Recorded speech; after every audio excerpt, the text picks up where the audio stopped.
Hello friends, I am Sumit and welcome you on learning route A to Z. तो आज का हमारा point क्या है? वो है डीएनए फिंगरप्रिंटिंग।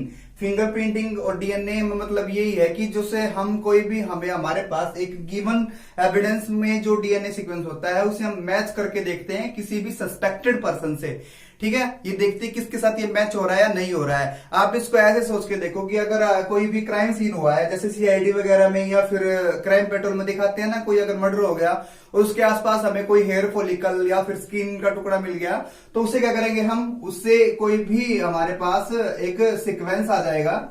ठीक है, सीक्वेंस किसका आ जाएगा, कहां से आएगा? वो जो हमें एविडेंस मिला है। और वो सीक्वेंस जब आ जाएगा तो हम किन्हीं पर भी शक करते हैं कि ये काम या तो इसका हो सकता है या फिर इसका हो सकता है। यानी कि जैसे मर्डर की बात करते हैं हम, तो जिन पे भी पुलिस को शक होता है तो उनका डीएनए लेते हैं, उनके साथ फिर मैच करा के देखते हैं भाई। ठीक है, तो जिसके साथ मैच हो गया उससे हम ये बता देंगे कि ये जो हमारे पास जो भी एविडेंस था वो इनमें से किसके लिए है और कौन यहाँ पर फिर यानी कि किसने भी कोई भी जो हमने काम किया था, या जैसे कि मर्डर वगैरह है या फिर कोई और काम है, तो इनमें से किसने किया था हम ये आइडेंटिफाई कर पाते हैं। तो यही हमारा आज का पॉइंट है, क्या है? DNA fingerprinting. अब बात ये है कि हम करते क्यों है ऐसे और क्या रीजन पड़ा। देखो, वैसे तो हमारी बॉडी में हर एक चीज को हम मैनिपुलेट कर सकते हैं, पर डीएनए आज तक ऐसी कोई टेक्निक नहीं आई है जिससे हम अपने डीएनए को मैनिपुलेट कर सकते हैं। ठीक है, जैसे कि हम कोई और पॉइंट देखें, और पॉइंट जैसे कि अगर मैंने इसको पेन को होल्ड कर रखा है तो मेरे फिंगरप्रिंट इस पेन पर आ चुके हैं। अगर इस पेन को कोई और लेके जाएगा तो वो मेरे फिंगरप्रिंट से पता सकता है कि इस पेन को मैंने टच किया था। पर अगर इसको हम मैनिपुलेट कैसे कर सकते हैं? इसको ऐसे मैनिपुलेट कर सकते हैं जैसे कि फिंगरप्रिंट आ गए इस पे और मैंने इसको साफ कर दिया, अब इस पर फिंगरप्रिंट नहीं रहेंगे। या फिर मैं पहले से ही मैंने ग्लव्स वगैरह पहन रखे हैं जिसकी वजह से मेरे फिंगरप्रिंट इस पे आएंगे ही नहीं। और फिर भी अगर लगा लो कि मेरे फिंगरप्रिंट आ चुके हैं और मैं इसको अवॉइड करना है कि मैं प्रूफ ना हो कि इसको पेन को मैंने हैंडल किया हुआ था, तो मैं सर्जिकली भी डॉक्टर के पास जाके अपना छोटा सा ऑपरेशन करवा के सर्जरी से हम अपने फिंगरप्रिंट्स को भी चेंज करवा सकते हैं, जिससे ये प्रूफ ही नहीं होगा कि ये पेन मैंने हैंडल किया हुआ था। पर एक हमारे पास टेक्निक ऐसी है डीएनए फिंगरप्रिंटिंग में, जो डीएनए है ये कभी भी आप मैनिपुलेट नहीं कर सकते हो, क्योंकि पूरी की पूरी सेल है जो हमारी बॉडी में, कितनी भी सेल है, हर सेल में आइडेंटिकल जीनोम होता है। जीनोम का मतलब होता है पूरा का पूरा सीक्वेंस, पूरा का पूरा डीएनए सीक्वेंस, जो कि हमने एचजीपी के जरिए हमने रीड किया हुआ है। ठीक है, तो जैसे जब एचजीपी बात आई तो क्या हुआ था कि 99.9 जो परसेंट, यानी कि करीबन 99.9% टोटल हमारे आसपास जितने भी इंडिविजुअल है सबका डीएनए सेम होता है। जो डिफर होता है वो क्या होता है? 0.1% ही डिफर हो सकता है। इसलिए हम बोल सकते हैं कि भी दो आदमी का डीएनए 100% मैच नहीं होता। ठीक है, अगर हम इस तरह मैच करेंगे तो हमने वो 0.1% है उसी को ही, इसको ही हमें मैच करना है। अगर हमारे पास दो सीक्वेंसों को हम मैच करेंगे तो अगर हम वैसे नॉर्मल मैच करेंगे तो मैच हो ही जाएगा, क्योंकि 99.9 सेम है। पर अभी मैच किसको करना है? वो 0.1% जो है हम उसको मैच करके देखेंगे। ठीक है, अब ये 0.1% क्या है ये अब अभी पढ़ेंगे आगे क्या होता है। तो देखो, इससे पढ़ने से पहले हमारे पास कुछ टर्म है, इन टर्म को पढ़ने के बाद हम बता सकते हैं कि डीएनए फिंगरप्रिंट में क्या होता है। तो इसकी डेफिनेशन जो आपने ये लिखनी है कि भाई काफी बार क्या करते हैं, हमें ऐसे हमारे सामने ऐसे परिस्थितियां हो सकती हैं कि हमें कोई भी गिवन सीक्वेंस को मैच करते हैं कि नहीं सस्पेक्टेड से, यानी कि एज ए एविडेंस हम लेंगे किसी भी सीक्वेंस को और उसको फिर हम मैच करके देखेंगे जो हमारे सस्पेक्टेड हैं। फिर जिसके भी साथ वो मैच हो जाएगा हम ये बता सकते हैं कि ये डीएनए उसके साथ मैच हो गया। अब मैच क्यों होगा? 100% तो कोई भी दो डीएनए मैच नहीं होते, पर डीएनए फिंगरप्रिंटिंग में तो मैच हो जाते हैं। इसका मतलब क्या है? कि वो डीएनए एक ही जीनोम से है। ठीक है, इसलिए मैच हो सकता है। ठीक है, तो हमारे पास ये कुछ हमारे पास डेफिनेशंस हैं। आप सबसे पहले आपको ये पढ़ना है। तो फर्स्ट हमारा डेफिनेशन वो है रिपीटेटिव डीएनए। तो जब भी हमने जीनोम से ह्यूमन जीनोम प्रोजेक्ट पढ़ा था तो रिपीटेटिव डीएनए में पढ़ा था कि बहुत सारा सीक्वेंस वो क्या है, ये अगर ये टोटल डीएनए है और इसमें बहुत सारे न्यूक्लियोटाइड सीक्वेंस हैं, तो इसमें बहुत बड़ा पोर्शन किस चीज का है? रिपीटेटिव का। यानी कि अगर यहां से यहां तक कोई सीक्वेंस है तो आगे जाके सेम यही सीक्वेंस फिर से रिपीट हो रहा है, फिर आगे फिर रिपीट हो रहा है। यानी कि बहुत ज्यादा मटेरियल है जो हमारे डीएनए का वो रिपीटेटिव है। यानी कैसे लगे, चलो अगर यहां पर हमारा ए टी जी या फिर सी सीक्वेंस है तो कहीं आगे जाके फिर से यही सेम होगा। यानी कि हम ये बता सकते हैं कि ये तो चार ही न्यूक्लियोटाइड हैं, बहुत बड़े बड़े न्यूक्लियोटाइड, काफी बड़े बड़े हैं। वो अपने आप क्या करते हैं, रिपीट करते हैं। और not by one single time, they can be repetitive nearly 100 to 1000 time. ये 100 से 1000 गुना तक रिपीटेटिव हो सकते हैं, ठीक है। तो इसलिए उसे क्या बोलते हैं, रिपीटेटिव डीएनए। डीएनए का वो पार्ट जो बार बार रिपीट हो रहा है सेम सीक्वेंस के साथ न्यूक्लियोटाइड के, ठीक है। तो इसलिए क्या बोलते हैं हम, उसे बोलते हैं हम रिपीटेटिव डीएनए। अब बात करते हैं सैटेलाइट डीएनए क्या होता है। सैटेलाइट डीएनए का मतलब होता है कि डीएनए का कुछ पोर्शन क्या होता है, नॉन कोडिंग, ठीक है, नॉन कोडिंग। उसके लिए कोड करता है मैक्सिमम डीएनए, पहले वो ट्रांसक्रिप्शन करता है, उसके बाद फिर वो ट्रांसलेशन करता है। तो यह हमें पता लगा था जो एचजीपीसी की ओनली 2% ही टोटल डीएनए का क्या होता है, जीनोम का क्या होता है, वो प्रोटीन को कोड कर पाता है। तो अदर जो 98% डीएनए जो बच गया हमारा, वो मेनली क्या है, नॉन कोडिंग डीएनए, जिसे हम क्या बोलते हैं, सैटेलाइट डीएनए होता है। फिर से फर्दर हम 2 पढ़ते हैं, एक माइक्रो सैटेलाइट डीएनए और एक मैक्रो सैटेलाइट डीएनए, ठीक है। ये हमारा क्या है, सैटेलाइट डीएनए। नेक्स्ट है डीएनए पॉलीमॉर्फिज्म। अब डीएनए पॉलीमॉर्फिज्म का मतलब क्या होता है, इसका मतलब इसकी डेफिनेशन में ही छुपा हुआ है। पोली मतलब मोर देन वन, मॉर्फिज्म मतलब कि मॉर्फोलॉजी यानी कि स्ट्रक्चर। हमारा जो डीएनए होता है, ये डीएनए परफेक्ट जो इस तरह है, अगर हम बात करते हैं 99.9% जो सबका मैच होता है, तो हम किन्हीं भी जब भी 2 डीएनए सीक्वेंस लेंगे तो मैक्सिमम टाइम तो सेम सीक्वेंस होगा, क्योंकि 99.9 सेम है। पर जो 0.1 जो अलग है, ये अलग अलग कहीं कहीं पर प्रेजेंट है। ये वाला पोर्शन क्या कहलाता है, पॉलीमॉर्फिज्म ही कहलाता है, ठीक है। पर हाँ, यहां पर ये हो सकता है कि यहां पर ये सीक्वेंस या इतना बड़ा हो सकता है, पर ये दूसरे में छोटा हो सकता है, पर ये कहीं और ये यहां पर बड़ा हो जाएगा, ये इधर छोटा हो जाएगा, ठीक है। यानी कि जो एरिया किन्हीं भी 2 डीएनए में अलग अलग हो सकता है, उसे क्या बोलते हैं हम, पॉलीमॉर्फिज्म। इसे हम ऐसे बोल सकते हैं वेरिएशन इन जेनेटिक लेवल। कोई भी जीनोम में जो भी वेरिएशन आता है, उसे क्या बोलते हैं हम, पॉलीमॉर्फिज्म। अब बात क्या आती है यहाँ पर पॉलीमॉर्फिज्म में ही, ये पॉइंट से लेके और एक सीक्वेंस तक हो सकता है। पॉइंट कैसे हो सकता है, जैसे कि हमारे पास 2 डीएनए अलग अलग सीक्वेंस ले लो, जैसे कि हमारे पास ATGCCGT ए है, ये सीक्वेंस है, तो किसी दूसरे का सीक्वेंस पे क्या मिलेगा, यही सेम हो सकता है। तो यहां पे क्या आया, यहां पर बिल्कुल एक ही अलग है, तो ये पॉइंट पॉलीमॉर्फिज्म हो सकता है, या फिर सिंगल बेस पेयर पॉलीमॉर्फिज्म हो सकता है, या फिर पूरे का पूरा बहुत ज्यादा दूर दूर तक ही जो वो बिल्कुल एक दूसरे से अलग हो सकते हैं, ठीक है। ये एक नहीं है, ये अलग आदमी का डीएनए, ये अलग का डीएनए। बात क्या है, 99% सबका सेम होता है, तो जो 0.1% जो अलग है, वो कैसे अलग हो सकता है, उसे क्या बोलते हैं हम, पॉलीमॉर्फिज्म, ठीक है। सिंपल सा पॉइंट था ये पॉलीमॉर्फिज्म का हमारे पास।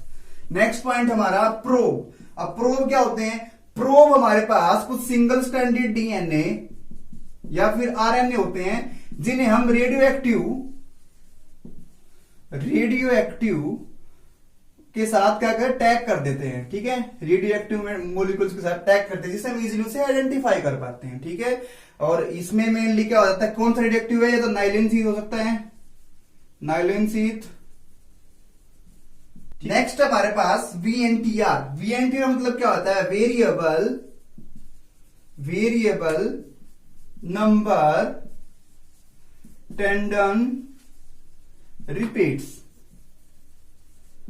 अब देखो, वेरिएबल नंबर्स का मतलब क्या होता है, बहुत ज्यादा अलग। टेंडन मतलब क्या होता है, आप इसे एक ट्रम की तरह लो, उसका कोई खास मतलब नहीं, इसका मतलब आप सीक्वेंस ले सकते हो, ठीक है। सीक्वेंस रिपीट्स यानी कि किसी भी जो भी हमारे पास जीनोम होता है, उसमें जो हमारे पास पॉलीमॉर्फिज्म में जो सीक्वेंस आता है, जो दूसरे डीएनए से दूसरा डीएनए में अलग होता है, वो उसमें बहुत सारे VNTR यानी कि variable number of sequence repeats होते हैं, जिन्हें हम यहाँ पर variable number of tandem repeats बोल सकते हैं। यानी कि वो अलग अलग हो सकते हैं। अलग अलग कैसे होंगे, जैसे कि हमारे पास कोई भी एक हमारे पास वो है क्रोमोसोम है, तो उसके अगर यहाँ ये वाला टेलोमर ले हम, तो यहाँ पर ये किसी डीएनए में तो बिल्कुल छोटा हो सकता है, किसी डीएनए सीक्वेंस में ये बड़ा हो सकता है, जैसे मैंने लास्ट में बताया था, ठीक है। तो ये जो हमारे पास VNTR है, यही मेन रोल प्ले करेंगे कि वो कहां पर बाइंड करना है उसे, किसी भी गिवन सीक्वेंस में, या फिर गिवन एविडेंस का हो या फिर वो सस्पेक्टेड का हो। ये हम जब एक्सपेरिमेंट करेंगे तब हमें अच्छे से समझ में आ जाएगा। तो याद रखना, VNTR मतलब होता है वेरिएबल नंबर टेंडम रिपीट्स, यानी कि यही वो सीक्वेंस हैं जो एक किसी भी डीएनए में अलग होते हैं किसी दूसरी डीएनए से, और वो कितनी बार अपने आप को रिपीट कर रहे हैं, ठीक है। जैसे कि मैंने बताया कि अगर मेरे पास यहां पर एक तो माई डीएनए यानी कि मेरा खुद का डीएनए है, और एक माई ब्रदर डीएनए। ठीक है, हम एग्जांपल लेते हैं तब समझ में आएगा। तो 90 का रेशियो तो क्या होना चाहिए, 99.9% तो सेम होगा, जो 0.1% होगा वो अलग होगा, जिसे हम पॉलीमॉर्फिज्म बोलते हैं। तो वो ऐसा नहीं है कि वो सिंपल एक ही जगह पर है। ठीक है, वो मल्टीपल टाइम रिपीट हो सकता है किसी भी क्रोमोसोम पर। वो क्रोमोसोम नंबर 7 हो सकता है, 12 हो सकता है, 13 हो सकता है, 1 हो सकता है। तो जैसे कि मेरा डीएनए सीक्वेंस है यहां पर इस तरीके से, और ये मेरे ब्रदर का डीएनए सीक्वेंस है, तो क्या होगा, जो इसमें पोर्शन एक दूसरे से अलग होगा, तो वहां पर हम कैसे बताएंगे कि वो या तो यहां पर इतने पोर्शन में है, ये तो पॉलीमॉर्फिज्म है हमारे पास, यानी दोनों से अलग है। तो ये जो अलग पॉइंट हैं, क्या ये एक साथ हैं या फिर ये थोड़े से ज्यादा साइज में है। ठीक है, यहां पर होगा 0.1% का ही डिफरेंस होगा। फिर वही हमें आइडेंटिफाई करने हैं, जो कि हमें कहां पर निकालने हैं, अपनी डीएनए फिंगरप्रिंटिंग में। तो अब हम करते हैं कि डीएनए फिंगरप्रिंटिंग करते कैसे हैं, इसका मेन टेक्निक क्या होती है। ठीक है, इसका प्रोसीजर क्या होता है, कौन से इसमें स्टेप्स इन्वॉल्व होते हैं, और क्या क्या हमें इसके लिए रिक्वायरमेंट होगी। तो अब हम कर रहे हैं डीएनए फिंगरप्रिंटिंग का प्रोसेस क्या होता है, यानी कि कौन से स्टेप इसमें फॉलो होते हैं, कैसे हम फिंगरप्रिंटिंग कर सकते हैं डीएनए की। तो इसमें 7 स्टेप्स हैं, और हर एक स्टेप बहुत आसान है, और आपको बिल्कुल आसान से समझना है कि कहां पर कौन से स्टेप में क्या हो रहा है। याद रखना, ये काम हम एक साथ कई सोल्यूशन के साथ करते हैं, कई सैंपल्स के साथ करते हैं। जैसे कि पहले क्या है, आइसोलेशन ऑफ डीएनए, यानी कि यहां पर जो क्या कहता है, डीएनए को हमें निकालना है, आइसोलेट करना है, आइसोलेट डीएनए। अगर हम बात करेंगे, अगर हम क्राइम सीन की बात करेंगे, और क्राइम सीन पे हमें भी कहीं लाश के पास कोई भी एक हेयर फॉलिकल मिल गया, कोई एक बाल मिल गया, तो हम क्या करेंगे, आइसोलेशन करेंगे किसका, डीएनए का। कहां से, एक तो हमारे पास जो एविडेंस है, जो भी हेयर फॉलिकल है वहां से लेंगे हम डीएनए, और फिर जो हमारे सस्पेक्टेड हैं, यानी कि इंडिविजुअल 1, 2, 3, यानी जिस पर शक है उन सब का डीएनए लेंगे और उसे आइसोलेट कर लेंगे। तो इसमें बहुत सारे मैकेनिज्म फॉलो होंगे जब भी हम डीएनए का आइसोलेशन करेंगे। फिलहाल ये जो पॉइंट यहां पर है, डीएनए को आइसोलेट कैसे करते हैं, ये आपका 9th यूनिट जो है बायोटेक्नोलॉजी, वहां पर आपको अच्छे से समझ में आएगा कि कौन से फर्दर एंजाइम्स यूज होंगे, जिससे हम क्या करते हैं, किसी भी सेल की सेल वॉल को या फिर सेल मेम्ब्रेन को डिस्ट्रॉय कर देते हैं, फिर उसकी न्यूक्लियस मेम्ब्रेन को डिस्ट्रॉय कर देते हैं, फिर सारे का सारा डीएनए को आइसोलेट कर लेते हैं। हम कैसे करते हैं वो हम नेक्स्ट जो हमारा चैप्टर आएगा बायोटेक्नोलॉजी यूनिट, वहां से करेंगे। तो आप सिर्फ यहाँ पे ऐसा लिखना है कि आइसोलेशन किया डीएनए का हमने, further using of various enzymes to rupture the cell membrane. Cell यानी कि जो हमारे पास सेल थी, इसमें जो बीच में न्यूक्लियस के अंदर ही डीएनए होता है, तो क्या किया, कुछ हमने एंजाइम डाल ले, जिससे क्या हो जाएगा, ये सेल मेम्ब्रेन क्या हो जाएगी, डिसरप्ट हो जाएगी, यानी कि टूट जाएगी, और ये फिर ये टूट जाएगी, फिर डीएनए बाहर आ जाएगा, हम उसे आइसोलेट कर लेते हैं। ठीक है, अब उसके बाद ये हमारे पास डीएनए अगर आ गया, अगर डीएनए की लेंथ या फिर डीएनए की कॉपी अगर हमारे लिए स्पेसिफिक है तो हमारे लिए कोई दिक्कत नहीं है, पर अगर उसका साइज कम है, उसकी कॉपी कम है, तो हम क्या करते हैं, उसकी कॉपी निकालने के लिए हम पीसीआर लगाते हैं। ठीक है, क्या लगाते हैं, पीसीआर, पॉलीमरेज चेन रिएक्शन। या हमारा नेक्स्ट स्टेप है एम्प्लीफिकेशन ऑफ डीएनए, यानी कि जो हमारे पास आइसोलेटेड डीएनए है, हम उसकी फर्दर कॉपी निकाल लेते हैं।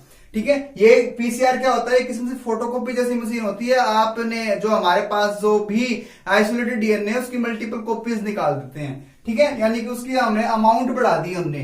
ठीक है, अब उसके बाद अगर ये हम स्टेप्स जब स्किप कर देते हैं, जब हमारे पास डीएनए की अमाउंट स्पेसिफिक होती है।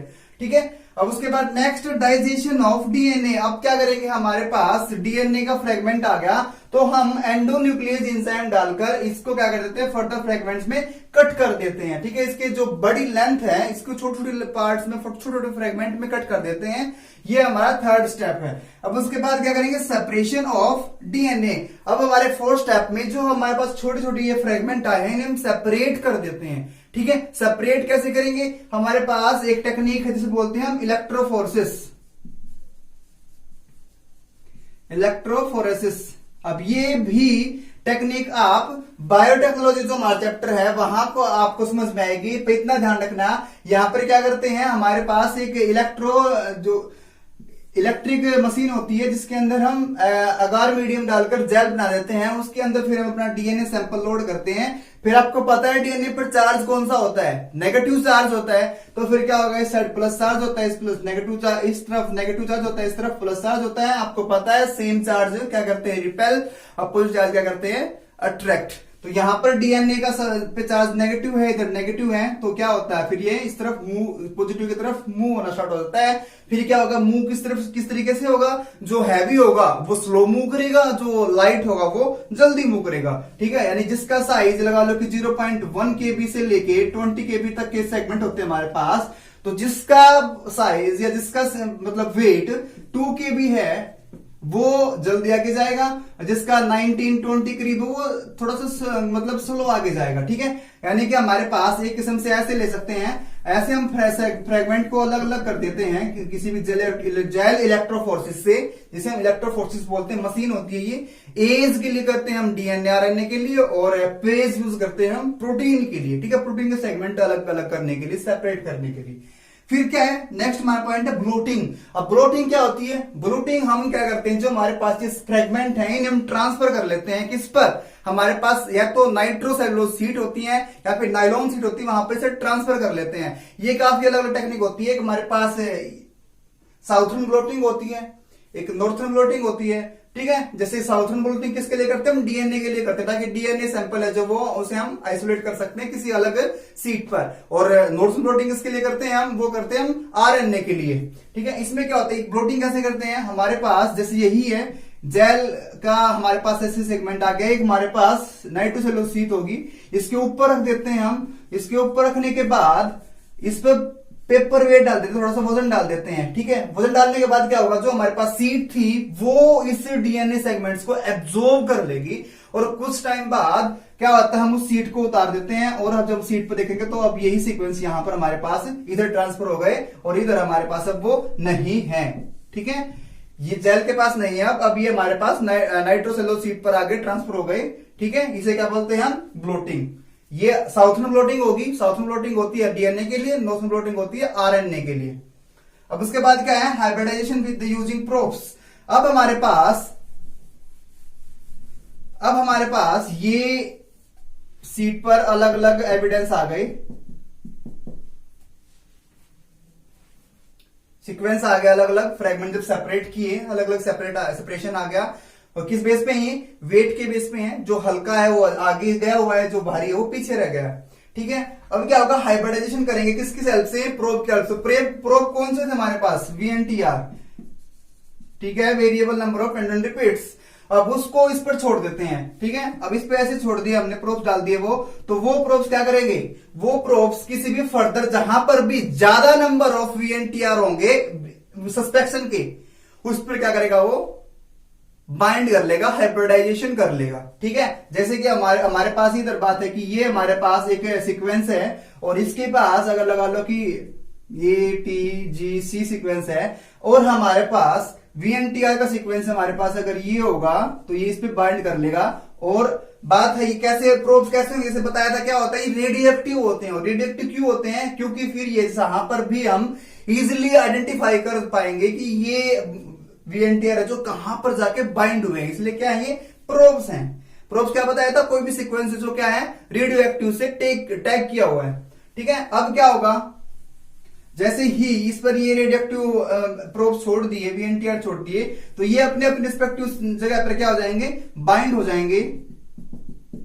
ठीक है, बाइंड होने के बाद क्या करेंगे, हम इस पूरी की पूरी सीट को एक इससे क्या करेंगे, हम रेडियोग्राफी कराएंगे। ठीक है, ऑटो रेडियोग्राफी। अब ऑटो रेडियोग्राफी क्या होती है, पीछे लैंप होता है, और लैंप से लाइटनिंग बाहर आती है, और वो लाइटनिंग जब इस पे गिरती है, तो जो भी हमारे रेडियोएक्टिव प्रोब थे ये एक किस्म से फ्लोरोसेंट करेंगे, यानी कि एक किस्म से चमक जाएंगे। ठीक है, तो हमें पता लग जाएगा कहां कहां पर बाइंडिंग की है VNTR ने। अब इसलिए समझिए VNTR में प्रोब क्यों लगाए थे, ताकि जब रेडियोग्राफी करेंगे हम उनकी, तो उससे इजीली पता लग जाएगी वो कहां पर बाइंड किया है VNTR ने। ठीक है, अब VNTR में आप बात करते हैं ऑब्जर्वेशन कैसे करेंगे इसकी ऑटो रेडियोग्राफी में। तो उसके लिए आपको छोटा सा डायग्राम है, इसे समझना, ये आपके एनसीईआरटी में भी दिया गया है, अपने एनसीईआरटी के साथ मैच करो। एक तो हमारे पास किसका है, ये एविडेंस का, यानी कि जो भी हमें मिला है, हमें क्या मिला शुरू में, क्या लिया था हमने, हेयर फॉलिकल, तो उसका आ गया यहाँ पर इस तरह सीक्वेंस आ गया। यहाँ पर डीएनए ने मतलब कि जो वीएनटीआर प्रोब थे उन्होंने यहाँ पर पॉइंट किया है। और हमारे पास दूसरी सीट किस चीज के लिए है, सस्पेक्टेड, हमारे पास 1 2 3। तो फिर क्या होगा, अब देखो वीएनटीआर हर डीएनए का अलग अलग होता है और वो हर डीएनए में स्पेसिफिक जगह पर ही होगा। तो क्या होगा, अगर इसका डीएनए देखा तो इसकी सीक्वेंस कुछ ऐसे आ जाएगी, ठीक है, इसकी सीक्वेंस कुछ ऐसे आ जाएगी और इसकी सीक्वेंस कुछ इस तरीके से आ जाएगी। तो अगर मैच करेंगे हम कि कौन कहां पर है, तो ये इसके साथ मैच हो रहा है, इस तरीके से मैच हो रहा है ना, क्योंकि ये बिल्कुल वही शेप, जो साइज डीएनए का इधर था वही उस डीएनए का साइज ये इधर है। यहां पर कोई डीएनए हल्का है, कोई भारी है, कोई आगे गया हुआ है, कोई पीछे रह गया, इधर भी कोई आगे गया, कोई पीछे रह गया। किस बेस पे है ये अपने मोलिकुलर बेस वेट के बेस पे है, ठीक है। पर अगर हम यहां पर देखें, जो सेकंड नंबर वाला आदमी था, इसमें सेम वही उसी जगह पर प्रोब आए हुए हैं जो यहां पर हमारे एविडेंस पे आए थे, यानी कि जो एयर फॉलिकल पर आए थे। तो हम ये बता सकते हैं कि भाई हमारे पास जो ये डीएनए है, ये डीएनए इसके डीएनए से 100% मैच कर रहा है। क्यों, क्योंकि ये इसी का है, ठीक है। तो ये जो हेयर था किसका था, इंडिविजुअल 2 का था। तो हम ये बता सकते हैं कि डीएनए फिंगरप्रिंट के द्वारा ये जो यहां पर किसे हम आरोपी मान सकते हैं, तो आरोपी कौन किसे मानेंगे हम, इंडिविजुअल सेकंड को। तो क्योंकि इसके साथ इसकी जो कि शेप साइज है जो मैच हो रहा है, ठीक है। अब ये विजुअल कैसे हो रहे हैं, ये विजुअल हो रहे हैं क्योंकि यहाँ पर वीएनटीआर प्रोब्स ने इन पर बाइंडिंग की थी और उन वीएनटीआर पर प्रोब्स हैं, यानी रेडियो एक्टिव टैगिंग की गई है। वो रेडियो एक्टिव जो भी ऑटोलिडोग्राफी के दौरान पीछे से लाइट गिरती है तो उससे क्या करते हैं, फ्लोरोसेंट करते हैं, कलर शो करते हैं। उससे हम अलग से पता लग जाता है कि कौन सी बाइंडिंग कहां हो रही है, ठीक है। यही हमारे पास आज का पॉइंट क्या था, डीएनए फिंगरप्रिंटिंग, ठीक है। यही आज मॉडर्न साइंस में फोरेंसिक लैब में हम यूज करते हैं कि कैसे कोई भी गिवन डीएनए है वो किस सस्पेक्शन के साथ मैच हो रहा है, ठीक है। अब हम बात करते हैं एक बार कि एप्लीकेशन क्या होती है, यानी कि क्या क्या किन किन कामों में हम इसको यूज कर सकते हैं। तो मेन एप्लीकेशन आप लिख सकते हो इसमें, application of DNA sequence first है, यानी क्या करेंगे, फोरेंसिक साइंस में यूज करते हैं हम। फोरेंसिक साइंस क्या होती है, यानी कि जो क्राइम थ्रिलर यूज करते हैं, ठीक है, जो कि पुलिस विभाग में या फिर अदर कोई भी सीआईडी है, एफबीआई है, सीबीआई है, जो वो यूज करते हैं। फिर फोरेंसिक मतलब मैच करते हैं हम कि कोई भी अगर मर्डर हो रहा है या फिर कोई और किसी भी प्रोसेस में हमें पता लगाना है कि यहाँ पर कोई भी एविडेंस मिला तो वो किसका है, ठीक है। या फोरेंसिक साइंस में हो सकता है या फिर किसी में हो सकता है डिटर्मिनेशन ऑफ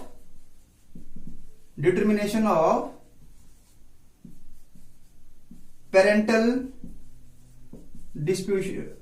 डिस्प्यूशन, ठीक है। यहां पर क्या होता है, पेरेंटल डिस्प्यूशन मतलब क्या होता है, यानी कि किसी के माँ बाप का नहीं पता कि उसके माता पिता कौन है, तो हम यहाँ पर बता सकते हैं कि उसके बच्चे का, जहां पर ऐसे हमने एविडेंस लिया था ना, एविडेंस का डीएनए लिया था, उसी तरह हम बच्चे का डीएनए लेंगे और फिर जो भी जिनके मैच करने हमने डीएनए किसके साथ मैच हो रहा है तो हम मैच कर देते हैं कि वो इनमें से किसके साथ हैं, ठीक है, या कि फर्दर किसके माता पिता कौन है, ठीक है। यानी कि माता पिता के साथ डीएनए मैच करने की संभावना और ज्यादा रहती है। 100% तो मैच नहीं होगा पर ज्यादा मैच हो जाएगा तो पता लग जाएगा कि यहाँ पर उसके पेरेंट्स कौन है।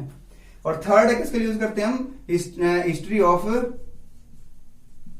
ऑफ इवोल्यूशन, ठीक है। इवोल्यूशन क्या होता है, टाइम के साथ जो भी चेंजमेंट हुए, म्यूटेशन हुई है, वेरिएशन हुआ है, उन्हें हम इससे इजिली आइडेंटिफाई कर सकते हैं। तो यही हमारा आज का पॉइंट था जिसे बोलते हैं हम डीएनए फिंगरप्रिंटिंग। काफी आसान है और काफी इंपोर्टेंट पॉइंट है।